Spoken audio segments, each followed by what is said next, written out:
Venire ancora e allora c'è una damnazio, non si doveva parlare, invece è arrivato questa mostra è uscita anche in lingua napoletana.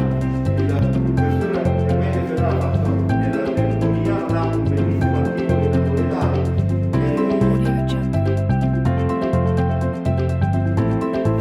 Ciao amici Lazzari, buongiorno. Stamattina abbiamo fatto una meravigliosa visita a questo museo privato che sta a Napoli nella casa dello Scugnizzo, collezione Bonelli, e abbiamo visto meravigliose cose sul Banco di Napoli, storie meravigliose di orgoglio, veramente speriamo che possano essere di riscatto un giorno.